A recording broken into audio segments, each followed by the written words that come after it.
Jamaah kaum muslimin sidang salat Jumat rahimani wa rahimakumullah.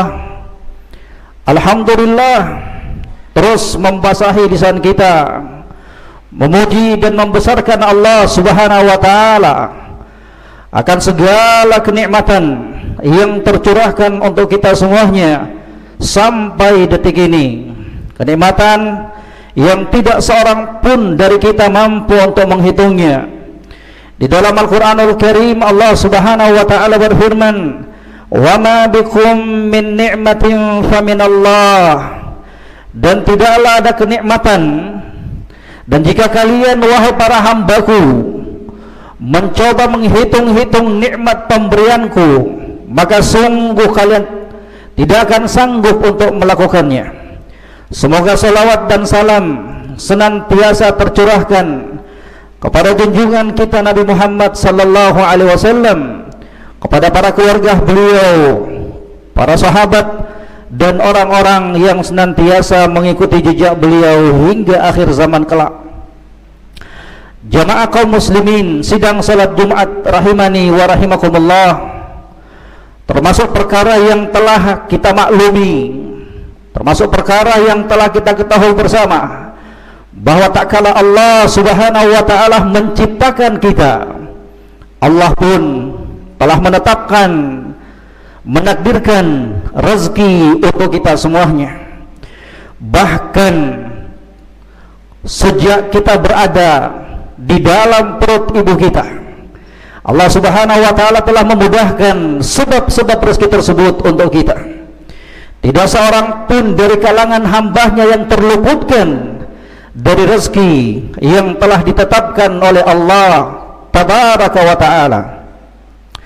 Di dalam hadis yang diriwayatkan oleh Imam Bukhari dan Imam Muslim dalam sahihnya dari sahabat Abdullah ibnu Mas'ud radhiyallahu ta'ala an, kata junjungan kita Nabi Muhammad sallallahu alaihi wasallam, "Inna ahadakum yujma' khalquhu fi batni ummihi 40 yawman nutfatan ثم يكون مثل ذلك ثم يكون مضغة مثل ذلك ثم يكون علقة مثل ذلك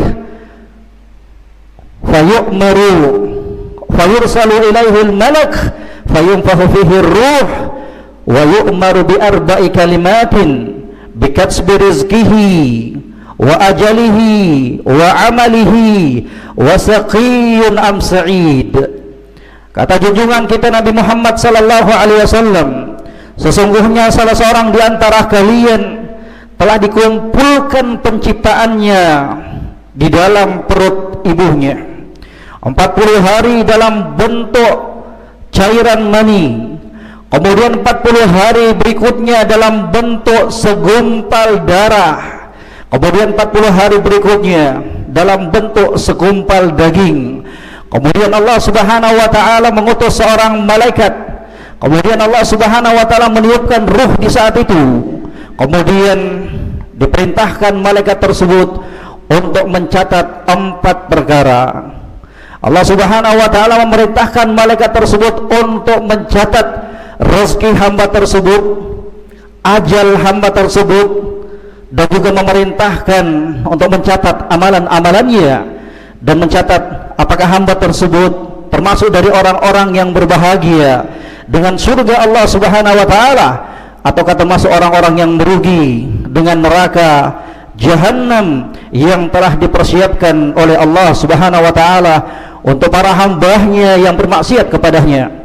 Jemaah kaum muslimin sidang salat Jumat rahimani wa rahimakumullah, hadis yang berada di hadapan kita tadi menerangkan kepada kita bahwa kita semuanya telah berada di atas jaminan rezeki oleh Allah Subhanahu wa ta'ala. Oleh sebab itulah dalam permasalahan rezeki ini para ulama telah menyebutkan beberapa kaidah dan poin-poin sebagai berikut. Yang pertama, kata mereka, arzakul ibad Allah. Rezeki setiap hamba itu berasal dari Allah Subhanahu wa ta'ala. Dialah Allah Ar-Raziq Al-Mu'ti. Dialah Allah yang memberikan rezeki kepada seluruh hambanya.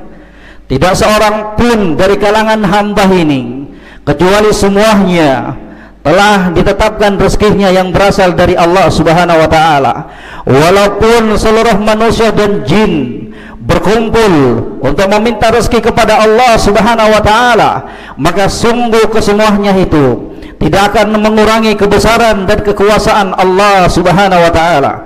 Di dalam hadis yang diriwayatkan oleh Imam Muslim dalam sahihnya dari sahabat Abu Dzar Al-Ghifari radhiyallahu taala an, Nabi sallallahu alaihi wasallam bersabda, yaqulullah tabaraka wa taala, Allah Subhanahu wa taala berfirman, ya ibadi law anna awwalakum wa akhirakum wa insakum wa jinnakum qamu fi sa'idin wahid fasa'aluni fa'ataitu kulla wahidin mas'alatahu ma naqasa dhalika mimma indi illa kama yanqusul makhit idza udkhilal bahr. Kata Allah Subhanahu wa taala dalam hadits qudsi ini, wahai para hambaku, jika sekiranya kalian semuanya berkumpul sejak awal penciptaan sampai akhir dari penciptaan makhluk ini, semuanya baik dari kalangan manusia dan jin, semuanya berkumpul di satu tempat, kemudian meminta rezeki kepadaku, meminta apa yang mereka minta, maka sungguh kesemuanya itu tidak akan mengurangi kebesaranku, tidak akan mengurangi kerajaanku, kecuali seperti halnya sebuah jarum dimasukkan ke dalam lautan yang luas, tidak akan mengurangi kebesaran dan kekuasaan Allah Subhanahu wa taala, tidak akan mengurangi rezeki tersebut, kerajaan Allah Subhanahu wa taala. Kemudian kaidah yang kedua, poin yang kedua yang harus kita pahami dalam permasalahan rezeki ini, ar-rizq indallah fala hammun, bahwa rezeki itu di tangan dan dijamin oleh Allah Subhanahu wa taala, dan kita jangan pernah risau, jangan pernah khawatir, jangan pernah takut, karena semuanya telah dijamin oleh Allah Subhanahu wa taala. Dalam ayat Al-Qur'anul Karim, tepatnya dalam surat Hud ayat 6, Allah Subhanahu wa taala berfirman, "Wa ma min dabbatin fil ard illa 'ala Allahi rizquha," dan tidaklah ada hewan melata yang hidup di muka bumi ini kecuali semuanya berada dalam jaminan dan tanggungan Allah Subhanahu wa taala, semuanya dijamin rezekinya oleh Allah Subhanahu wa taala. Demikian pula apa yang disebutkan oleh Allah Rabbul Alamin dalam surat Az-Zariyat ayat 22, "Wa fis samaa'i rizqukum wa ma tu'adun," dan di atas langitlah sebab-sebab rezeki kalian dan apa-apa yang telah dijanjikan oleh Allah Subhanahu wa taala untuk kalian. Di dalam hadis yang sahih yang disahihkan oleh Syekh Al-Albani alaihi rahmatullah, kata junjungan kita Nabi Muhammad sallallahu alaihi wasallam, "Lau anna ibna Adam haraba min rizqihi kama yahrubu minal maut la adrakahu rizquhu kama yudrikuhu al-maut." Jika sekiranya manusia itu berlari, menghindar, menjauh, bersembunyi dari rezeki yang telah ditetapkan oleh Allah, sebagaimana mereka berhindar, menjauhkan dirinya dari ajal kematian, maka sungguh rezeki tersebut akan tetap menjumpainya, sungguh rezeki tersebut akan mengejarnya, sebagai kemana kematian tersebut akan mengejar dan mendatangi hamba tersebut dimanapun dia berada. Jemaah sekalian, itulah perkara yang harus kita pahami, bahwa rezeki kita telah dijamin oleh Allah Subhanahu wa taala. Tidak perlu risau, tidak perlu khawatir, tidak perlu kemudian cemas untuk perkara yang telah ditetapkan oleh Allah Subhanahu wa taala. Kemudian kaidah yang ketiga yang disebutkan oleh para ulama, bahwasanya kathratur rizq la tadullu ala mahabbatillah. Banyaknya rezeki seseorang, dilapangkannya rezeki seseorang, itu tidak menunjukkan bahwasanya Allah Subhanahu wa taala mencintai hamba tersebut. Karena Allah Subhanahu wa taala memberikan dunia ini kepada orang-orang yang dicintainya dan kepada orang-orang yang tidak dicintai oleh Allah Subhanahu wa taala. Akan tetapi Allah Subhanahu wa taala memberikan keimanan dan keistiqomahan kepada orang-orang yang dikehendakinya. Ini jemaah sekalian, tidak secara otomatis kemudian kita hukumi, kita vonis bahwa orang-orang kaya, orang-orang yang telah didapangkan rezekinya oleh Allah Subhanahu wa taala itu adalah orang yang dicintai oleh Allah Subhanahu wa taala. Tidak demikian adanya. Kemudian kaidah yang keempat yang disebutkan oleh para ulama bahwasanya ar-rizq yubarik fihi bi-ta'ah wa yumhaq bil ma'siyah, bahwa rezeki tersebut akan diberkahi oleh Allah Subhanahu wa taala seiring ketaatan-ketaatan yang dilakukan oleh hamba tersebut terhadap rezekinya, dan akan hilang keberkahan rezeki tersebut apabila dia manfaatkan rezeki tersebut dalam perkara-perkara yang diharamkan oleh Allah Subhanahu wa taala. Di jamaah sekalian, kaidah-kaidah dan poin-poin yang terpenting yang harus dipahami dan kita ketahui untuk kita semuanya, bahwasanya rezeki tersebut adalah perkara yang telah ditetapkan oleh Allah Subhanahu wa taala, yang telah dijamin oleh Allah Subhanahu wa taala. Akan tetapi seiring dengan itu pula seorang muslim, seorang muslimah pun tetap wajib untuk melakukan sebab-sebab mendatangkan rezekinya, berupaya untuk menempuh jalan-jalan yang diperbolehkan oleh Allah Subhanahu wa taala di dalam memperoleh rezekinya, di dalam melapangkan rezekinya. Dan di antara sebab tersebut kata para ulama, at-taqwa. Ingin rezeki kita bertambah, ingin rezeki kita dilapangkan oleh Allah Subhanahu wa taala, maka solusinya adalah takwa kepada Allah Subhanahu wa taala. Takwa merupakan sumber segala kebaikan dalam kehidupan dunia dan akhirat. Di dalam Al-Qur'anul Karim Allah Subhanahu wa taala berfirman, "Wa may yattaqillaha yaj'al lahu makhraja wa yarzuquhu min haitsu la yahtasib." Dan barang siapa yang bertakwa kepada Allah Subhanahu wa taala, dan barang siapa yang takut kepada Allah Subhanahu wa taala, maka sungguh Allah Subhanahu wa taala akan memberikan solusi dari segala macam problem dan permasalahan yang dia hadapi. Wa yarzuquhu min haitsu la yahtasib. Dan barang siapa yang bertakwa kepada Allah Rabbul Alamin, maka sungguh Allah Subhanahu wa taala akan memberikan rezeki dari arah-arah yang dia tidak sangka-sangka. Kemudian sebab yang kedua dari sebab-sebab untuk meraih rezeki tersebut, untuk melampangkan rezeki tersebut adalah dengan bersedekah, berinfak di jalan Allah Subhanahu wa taala. Jangan pernah khawatir jemaah sekalian, ketika kita berinfak harta kita akan berkurang.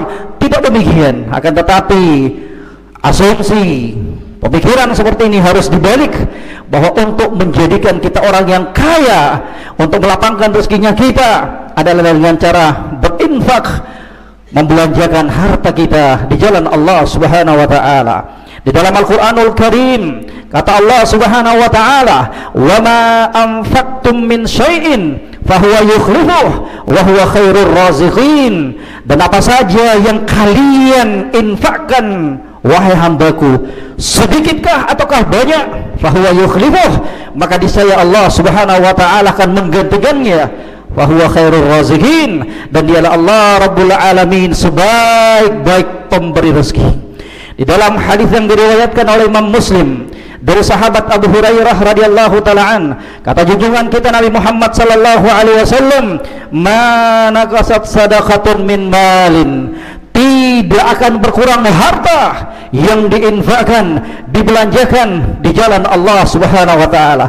Yakini seyakin-yakinnya perkara ini jamaah kaum muslimin sidang salat Jumat rahimani wa rahimakumullah, bahwa tidak akan berkurang hartanya kita disebabkan infak, sedekah yang kita belanjakan di jalan Allah Subhanahu wa taala. Jangan pernah berasumsi bahwasanya untuk menjadi orang kaya kita harus menjadi orang yang pelit dan bakhil. Tidak demikian adanya jamaah kaum muslimin. Kita harus meyakini apa yang diucapkan oleh junjungan kita Nabi Muhammad sallallahu alaihi wasallam ini, karena tidaklah beliau mengucapkan sebuah ucapan, tidaklah beliau mengeluarkan sebuah perkataan kecuali wahyu yang diwahyukan oleh Allah Rabbul Alamin. Dalam hadis yang sahih juga pun demikian, kata Nabi sallallahu alaihi wasallam, "Ma min yaumin yusbihul ibadu fihi illa malakan yanzilan fayaqulu ahaduhuma Allahumma a'ti munfika khalafa wa yaqulu al-akhar Allahumma a'ti mumsikan talafa. Setiap harinya, kata junjungan kita Nabi Muhammad sallallahu alaihi wasallam, akan ada dua malaikat yang mendatangi seorang hamba. Satu malaikat tersebut berkata, wahai Allah, berikanlah ganti kepada orang-orang yang senantiasa membelanjakan hartanya di jalan-Mu.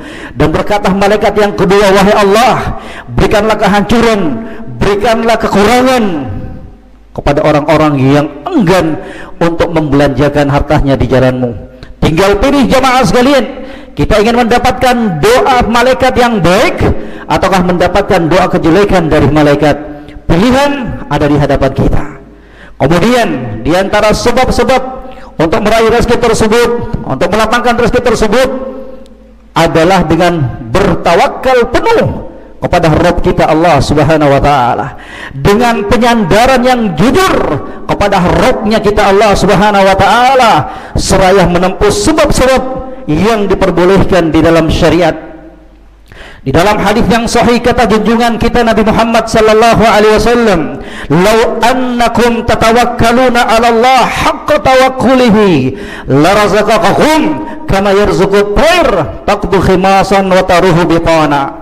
Jika sekiranya kalian benar-benar bertawakal kepada Rabb kalian Allah Subhanahu wa taala, jika kalian benar-benar menggantungkan hati dan diri kalian kepada Rabb kalian Allah Subhanahu wa taala, maka sungguh Allah Subhanahu wa taala akan memberikan rezeki kepada kalian sebagaimana Allah Subhanahu wa taala telah memberikan rezeki kepada seekor burung yang di pagi harinya dia dalam keadaan lapar, kemudian di sore harinya setelah dia keluar dari sarangnya mencari makan, dia pun di sore harinya pulang dengan membawa perut yang sudah kenyang.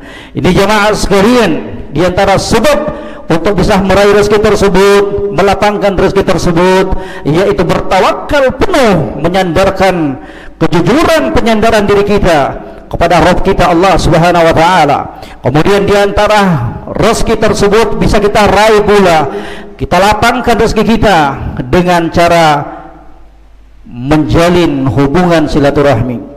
Kata Nabi sallallahu alaihi wasallam, man sarrahu ayyubasatalahu fi rizqihi wa yunsha'alahu fi atharihi falyasil rahimah. Barang siapa yang hendak dilapangkan rezekinya oleh Allah, barang siapa yang hendak dipanjangkan umurnya oleh Allah Subhanahu wa taala, maka hendaknya dia senantiasa menjalin hubungan silaturahmi terhadap keluarganya. Jangan kita putuskan.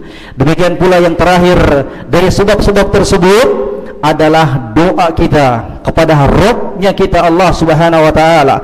Dan di antara doa yang telah diajarkan oleh junjungan kita Nabi Muhammad sallallahu alaihi wasallam, Allahumma inni as'aluka ilman nafi'an wa rizqan thayyiba wa amalan mutaqabbala.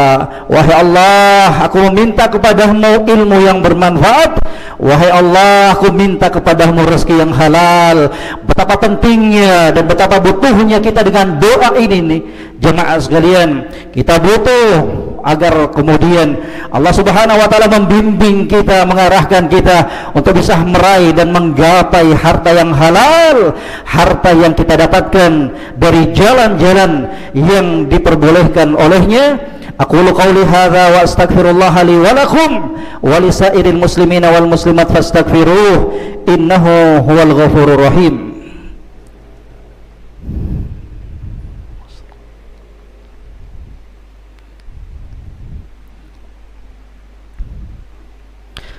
Alhamdulillah hamdan katsiran thayyiban mubarakan fi wa ashhadu an la ilaha illallah wahdahu la syarika la iqrar bihi wa tauhida wa ashhadu anna muhammadan abduhu wa rasuluh.